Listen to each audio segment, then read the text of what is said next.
Bismillahirrahmanirrahim. Assalamu alaikum. 4th class. It is the continuation of the first lecture, that is about carboxylic acid. Here is one table about the physical properties of carboxylic acid. First column shows the formulas, different formulas of carboxylic acid. First one is the carboxylic acid with one carbon. This is known as methanoic acid.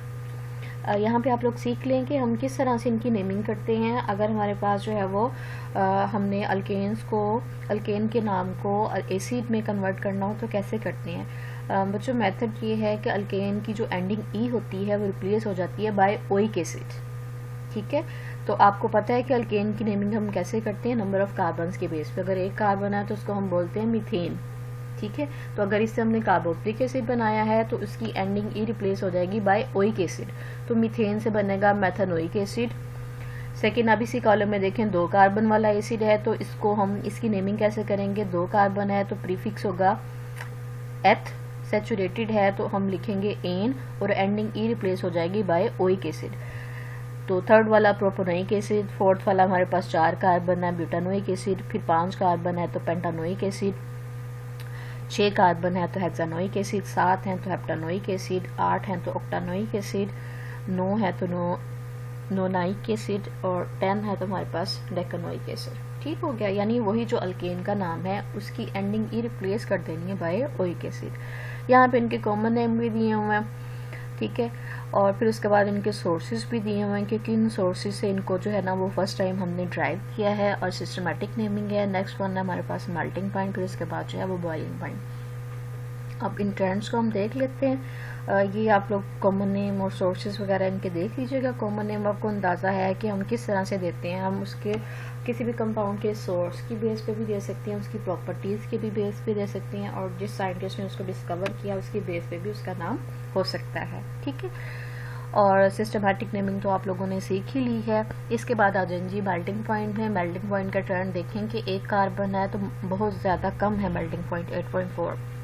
Number of carbon increase हुए हैं तो melting point double हो गया है, लेकिन फिर हमारे पास जो है वो मेल्टिंग पॉइंट रिड्यूस हुआ है नंबर ऑफ कार्बन अगर 3 है तो।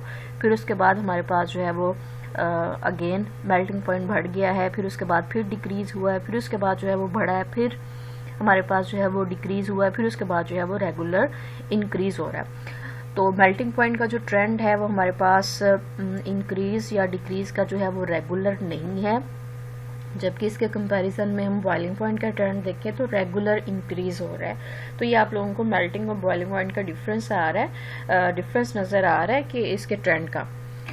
कि जैसे जैसे हम आर चेन या कार्बन नंबर हम बढ़ा रहे हैं तो जो ट्रेंड है बढ़ने या कम होने का वो किस तरह से है। बॉइलिंग पॉइंट में रेगुलर है जबकि मेल्टिंग पॉइंट में रेगुलर नहीं है।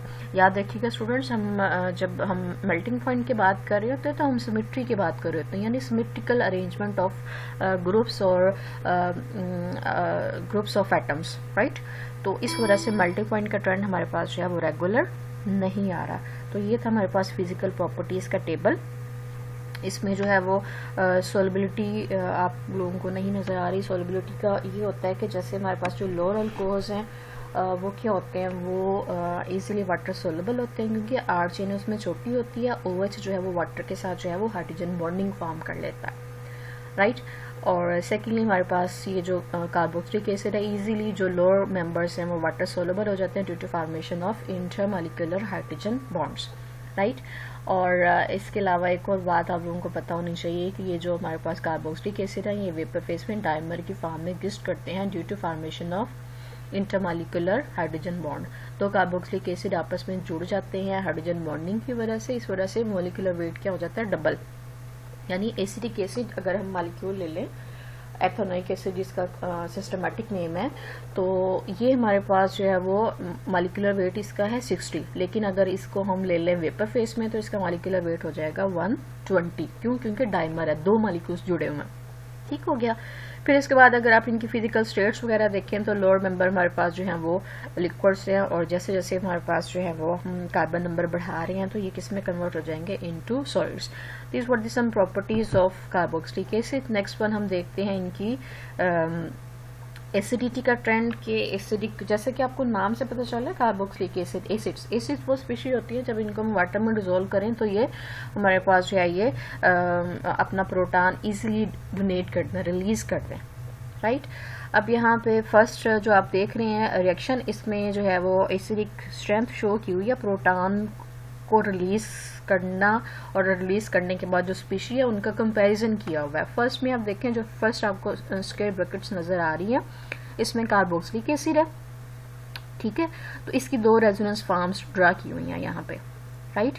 अब 2 रेजोनेंस फॉर्म में आप देखें, जो फर्स्ट वाली फॉर्म है उसमें कोई चार्जेस नहीं है, जो सेकंड फॉर्म है उसमें पॉजिटिव चार्ज भी है और नेगेटिव चार्ज भी है। पॉजिटिव चार्ज कैसे आया, जब ऑक्सीजन का लोन पेयर नेक्स्ट मूव हुआ है, ठीक है। तो अब 2 अनइक्वल स्ट्रक्चर्स हैं, एक विद चार्ज है, एक विदाउट चार्ज है। जब इसको हम वाटर के साथ ट्रीट करवाते हैं, यानी ये वाटर में डिसॉल्व होता है, तो हमारे पास जो स्पीशी आती है that is the carboxylate ion. अब इसमें देखिए हमारे पास दोनों स्ट्रक्चर जो है ना वो सेम चार्जेस के साथ है, दोनों के ऊपर जो है वो एक ही चार्ज है दैट इज नेगेटिव चार्ज, और वो हमारे पास क्या है, डीलोकलाइज है, और 2 स्ट्रक्चर्स बन रही हैं। यानी जो सेकंड हमारे पास फॉर्म है एरो के बाद जो आपको नजर आ रही है, इसमें दोनों जो रेजोनेंस फॉर्म्स है बोथ आर इक्विवेलेंट, जबकि फर्स्ट के केस में बोथ आर अनइक्वल। तो जो इक्विवेलेंट स्ट्रक्चर्स होती हैं वो ज्यादा स्टेबल होती हैं, तो इस वजह से हमारे पास हम कह सकते हैं कि जो एसिड है उसका हाइड्रोलाइज होने का ट्रेंड ज्यादा है, उसका कार्बोक्सिलेट आयन बनाने का ट्रेंड ज्यादा है, क्योंकि जो प्रोडक्ट आ रहा है वो ज्यादा स्टेबल है due to equivalent resonance structures. यहाँ तक बात क्लियर होगी। और जो हमारे पास कार्बोक्सिलिक एसिड होते हैं, जो ऑर्गेनिक एसिड्स होते हैं, वो मिनरल एसिड से कम एसिडिक होते हैं, ठीक है। यानी HCl H2SO4 से इनकी एसिडिटी कम होती है और इनकी जो pH होती है वो 4 to 5 तक होती है। जो हमारे पास pK वैल्यूज होती हैं 4-5 होती हैं, और बाकी जो स्ट्रॉन्गर एसिड्स होंगे उनकी pH वैल्यू 0-1-2 इस तरह से होंगी। जब जैसे जैसे वीक होते जाएंगे वैल्यू जो है वो चेंज होती जाएगी। नेक्स्ट वन है सब्स्टिट्यूएंट्स इफेक्ट्स ऑन एसिडिटी के कार्बोक्सिलिक एसिड जो फंक्शनल ग्रुप है उसके साथ जो सब्स्टिट्यूएंट ग्रुप लगा हुआ है, यानी अल्काइल है, हेलो ग्रुप है, हाइड्रोक्सी ग्रुप है, वो किस तरह से इसकी एसिडिटी को इफेक्ट करते हैं। फर्स्ट वन हमारे पास देखें जो दिया हुआ यहाँ पे एसिडिक एसिड है, इसकी पीके वैल्यू है 4.74, राइट। और नेक्स्ट है इसके बाद अगर इसी हम एसिडिक ग्रुप के साथ जो है वो मिथाइल ग्रुप के साथ हेलो ग्रुप लगा देते हैं तो इसकी एसिडिटी बढ़ गई है, पीके वैल्यू है 2.86। नेक्स्ट अगर हम 2 क्लोरो ग्रुप लगा देते हैं तो पीके वैल्यू हो गई है 1.26। पीके वैल्यू कम होने का मतलब है एसिडिक स्ट्रेंथ ज्यादा है, क्यों, क्योंकि हमारे पास पीके आती है नेगेटिव लॉग ऑफ के ए से, ठीक है। समझ आ रही है बात की। फिर इसके बाद नेक्स्ट हमने 3 क्लोरो ग्रुप लगा दिए तो पीके वैल्यू और कम हो गई, यानी एसिडिटी और बढ़ गई है। इसका मतलब है एसिटिक एसिड सबसे वीक एसिड, फिर क्लोरोएसिटिक एसिड, फिर डाइक्लोरोएसिटिक एसिड, और फिर इसके बाद जो है वो trichloro acetic acid. Hello group जो कि हमारे पास हमें पता है उसकी नेचर क्या है, ज्यादा इलेक्ट्रोनेगेटिव होने की वजह से ये इलेक्ट्रॉन्स को क्या करेगा, विड्रॉ करेगा। कौन से इलेक्ट्रॉन्स को, जो COO के इलेक्ट्रॉन्स है उनको विड्रॉ कर लेगा।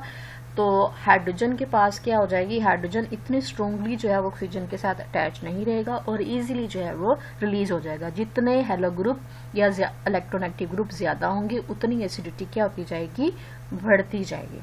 इट मीन सिंपल यहाँ से आप कंक्लूड कर सकते हैं, if there are electron withdrawing group attach to the carboxylic acid functional group then there will be increase in acidity of carboxylic acid strength, right। Second हमारे पास example दी हुई है जिसमें R ग्रुप जो है वो फिनाइल से रिप्लेस हो गया हुआ है। कार्बोक्सिलिक एसिड है, इसमें हमारे पास methoxy first one functional group है 4.46, फिर उसके बाद हमने सिंपल बेंजोइक एसिड लिया है, फिर उसके बाद हमने नाइट्रो लगाया है, और फिर उसके बाद पैरानाइट्रो और ऑर्थोनाइट्रो। इसमें देखें सबसे एसिडिक जो है वो स्ट्रॉन्गर एसिडिक है हमारे पास नाइट्रो ग्रुप। क्यों, क्योंकि अब इसमें देखें जो नाइट्रो ग्रुप है वो कार्बोक्सिलिक एसिड के करीब है। नाइट्रो ग्रुप भी क्या है, इलेक्ट्रॉन विड्रॉइंग है, तो ये कार्बोक्सिलिक के जो इलेक्ट्रॉन्स है उनको इजीली अपनी तरफ क्या करेगा, विड्रॉ कर लेगा, और करीब होने की वजह से इसका विड्रॉ करने का इफेक्ट ज्यादा है। अब पैरा के केस में हमारे पास क्या है, वो ही नाइट्रो ग्रुप है लेकिन वो दूर है, तो ये इफेक्ट क्या हो गया, कम हो गया, ठीक है। Similar is the case of nitro group, ठीक है। ये इलेक्ट्रॉन विड्रॉ कर रहा है, ठीक है। तो उस वजह से हमारे पास जो है वो इसकी एसिडिटी क्या हो रही है, हमारे पास सिंपल बेंजोइक एसिड की निस्बत जो है वो इसकी एसिडिटी क्या है, ज़्यादा है। ठीक है। और अगर हम नाइट्रो ग्रुप वालों का मिथॉक्सी के साथ कंपैरिजन करेंगे तो मिथॉक्सी के केस में क्या होता है, जो OCH3 ग्रुप है that is electron pair donor, तो ये इलेक्ट्रॉन पेयर डोनेट कर रहा है, इस वजह से जो कार्बोक्सिलिक एसिड है इनकी एसिडिटी क्या हो गई है, इन डिक्रीज हो गई है।